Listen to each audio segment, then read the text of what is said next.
Bonjour, je me nomme Chantal Maillé-Crittenden et cette capsule va porter sur la conscience du langage.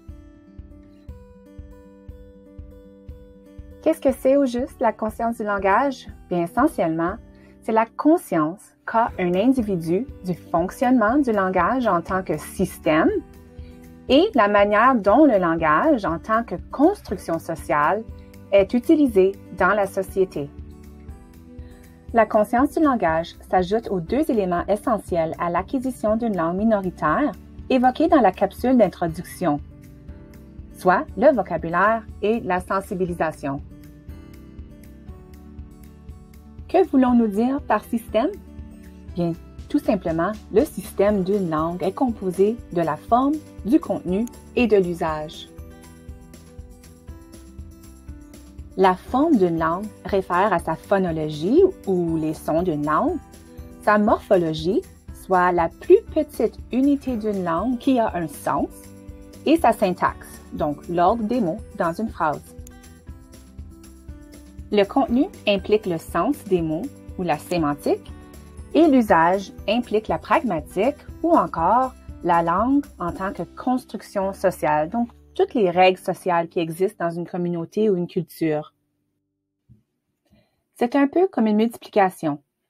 On a besoin du vocabulaire, fois la sensibilisation, fois la conscience langagière, afin d'avoir des compétences langagières scolaires adéquates.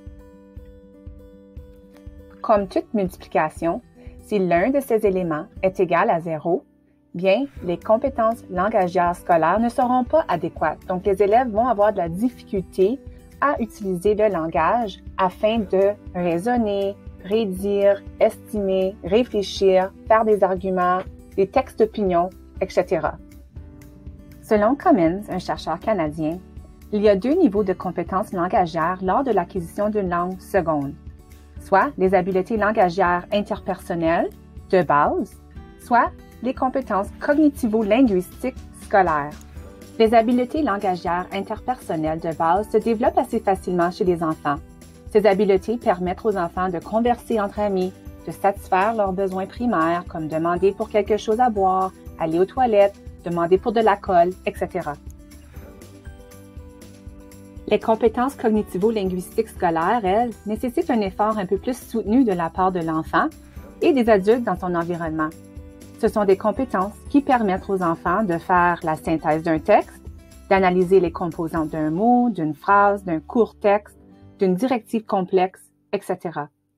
C'est ce qui permet à l'enfant de raisonner à voix haute, de rédiger un texte d'opinion, d'argumenter, de bien comprendre le sens varié des mots, de prédire, de faire des inférences, de comprendre le langage abstrait et figuré, entre autres. Dans un contexte idéal, soit un contexte linguistique dans lequel l'enfant reçoit suffisamment d'input dans la langue cible, les habiletés langagières interpersonnelles se développent quand même assez bien au cours des premiers 18 à 24 mois. Selon une étude effectuée en France, des enfants anglophones provenant des îles britanniques qui ont débuté à être exposés au français pour la première fois à l'âge de 4 ans ont réussi à maîtriser la langue, donc les compétences cognitivo-linguistiques scolaires, après une moyenne de 3 ans et demi d'exposition à cette langue. Cependant, des études récentes franco-ontariennes dans un contexte linguistique minoritaire ne démontrent pas les mêmes résultats. Donc, dans un contexte linguistique minoritaire, il faut plus d'années pour bien maîtriser la langue. En fait, selon l'étude en France, plus de temps d'exposition était nécessaire pour que l'enfant apprenne bien la morphosyntaxe aussi.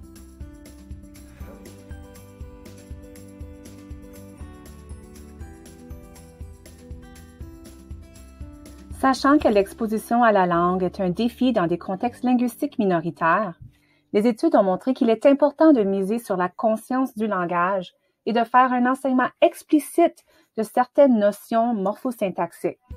Ici, on fait la distinction entre la connaissance et la conscience. Un enfant peut très bien connaître la structure d'une phrase « le chien mange » sans en être conscient des règles qui la régissent. On veut donc encourager les élèves à réfléchir sur la langue en tant que système, à réfléchir sur l'utilisation des langues, pas seulement celles à l'école, mais d'autres langues parlées. On veut choisir des activités pédagogiques centrées sur les langues, sur le système en tant qu'objet d'étude. On veut déclencher les connaissances implicites, donc les connaissances des élèves, et les apporter à un niveau de conscience, faire des similitudes et des différences entre les langues. On veut aussi encourager les élèves à réfléchir consciemment à la manière dont la diversité linguistique se manifeste et est vécue par la société. Pour ce faire, c'est important que les adultes comprennent c'est quoi exactement le langage oral. Le langage oral est un système complexe et dynamique qui repose sur l'emploi de symboles pour communiquer les pensées et s'exprimer à l'oral. Ce système est régi par des règles visant le sens, la sémantique, la structure et la forme, donc on a déjà parlé de la phonologie, la morphologie, la syntaxe, et l'usage, la pragmatique. La signification, donc le contenu, la structure, la forme, et l'usage du langage ne sont pas des entités distinctes. Ils se tissent ensemble simultanément dans les discours, comme une conversation, une narration ou une description. En apportant les enfants d'une connaissance des mots et des phrases à une conscience des mots, des phrases et comment les langues sont formées, on leur fournit des outils indispensables à leur cheminement scolaire et vocationnel. Cette conscience des langues se fait quand même assez bien par l'entremise de livres jeunesse ou de romans. Prenons par exemple le livre La princesse dans un sac par Robert Munsch, qui est disponible en français et en anglais. Ce livre jeunesse aborde des concepts quand même assez complexes comme le préjudice, la liberté, les stéréotypes, le féminisme, le narcissisme, pendant l'époque médiévale. Donc c'est important d'enseigner ces concepts qui ne sont pas nécessairement lus dans le livre, mais qui sont essentiels à une bonne compréhension et une bonne conscience des concepts. Les enfants adorent jouer au détective en apprenant l'origine des mots. Donc, on peut enseigner l'étymologie de mots comme préjudice. Donc, ce mot provient du mot latin pra et judicium. En faisant l'enseignement de ces mots-là, on apporte l'enfant à une conscience de la façon dont les langues fonctionnent. Donc, pra veut dire à l'avance et judicium veut dire jugement. Alors ici, on veut voir si l'enfant est capable d'en faire une réflexion, à savoir, est-ce que le mot préjudice est pour vous quelque chose de positif ou négatif? Donc, selon Quigley, l'exploration de l'étymologie peut ajouter une couche de compréhension qui aide les élèves novices à se familiariser avec un terme scolaire qui aurait pu rester abstrait et insondable pour eux. On peut aussi tisser des liens avec l'anglais qu'ils connaissent déjà ou peut-être une autre langue. Donc, prejudice est le même mot. On veut aussi expliquer que les langues ont une certaine morphologie, une morphologie flexionnelle et dérivationnelle. La morphologie flexionnelle change le mot, mais ça donne le même sens. La catégorie ne change pas, le verbe reste un verbe. Tandis que la morphologie dérivationnelle, elle donne un nouveau mot. On peut changer un mot d'un nom à un adjectif, d'un nom à un verbe, etc. Dans le livre « La princesse dans un sac », le prince est un narcisse. On peut utiliser l'étymologie et la morphologie dérivationnelle pour expliquer ce mot. Donc, on sait que Narcisse était un personnage grec qui avait un amour profond de soi puis qui n'était pas très gentil avec les autres. Lorsqu'on ajoute le suffixe « isme » à des mots, cela les transforme pour former des noms qui correspondent à une qualité, un comportement, une particularité. Et là, on peut parler de toutes sortes d'autres mots qui terminent par « isme ». Tantôt, on a parlé de l'étymologie du mot « préjudice ».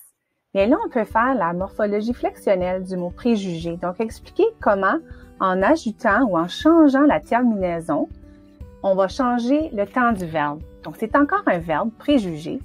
Ici, on prend la racine du verbe, donc le morphème préjuge.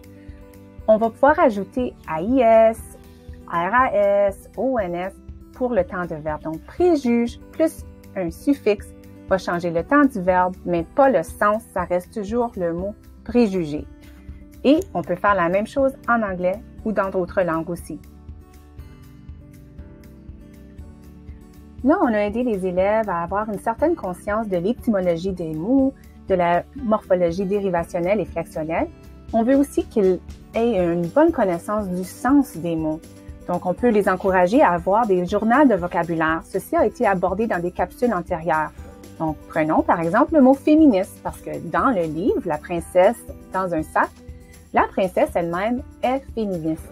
Donc ici, on peut dire que le mot féministe veut dire l'importance des filles et des femmes dans la société. On peut donner des exemples, Wonder Woman, la princesse en papier, etc. On peut donner des noms-exemples, des antonymes. On peut demander aux élèves de dessiner une image. Et on va leur demander de faire une phrase aussi parce qu'on veut vraiment qu'ils s'approprient le terme. Donc, Wonder Woman est un personnage qui représente le féminisme, par exemple.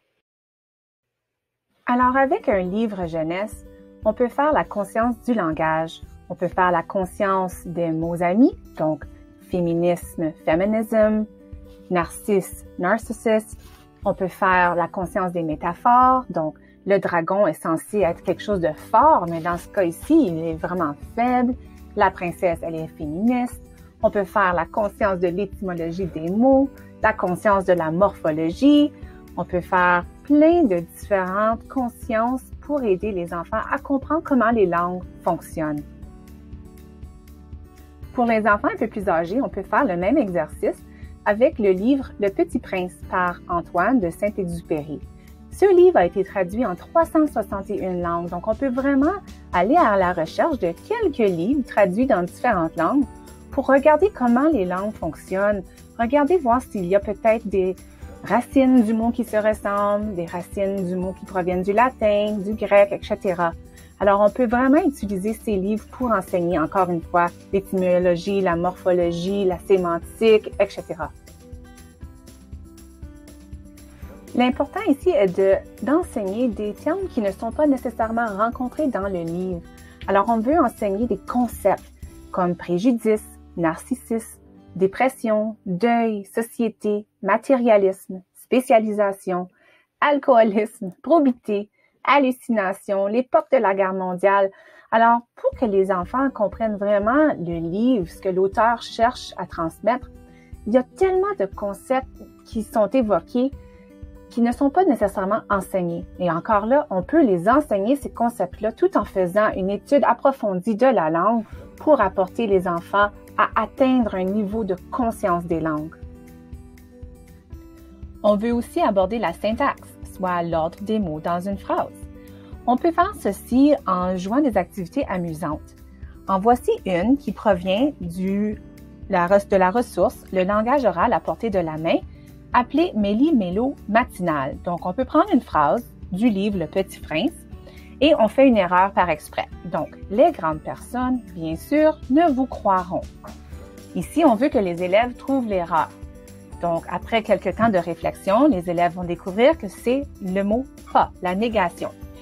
L'essentiel ici, puis pour toutes les activités et toutes les étapes de la conscience du langage, est que ce soit les élèves qui trouvent les erreurs, qui fassent le travail pour qu'ils en prennent conscience. Pour les élèves un peu plus avancés, on peut aussi regarder aux différentes parties de la phrase. Donc, le sujet, les grandes personnes, le prédicat, ne vous croiront pas, et le complément de la phrase, bien sûr. Ici, on peut démontrer que le complément de la phrase peut se déplacer. Donc, il y a plein de choses qu'on peut faire pour leur démontrer comment la syntaxe d'une langue fonctionne. Puisque ce livre a été traduit dans plusieurs langues, on peut aussi regarder des phrases semblables en anglais ou dans d'autres langues parlées par les élèves de la salle de classe.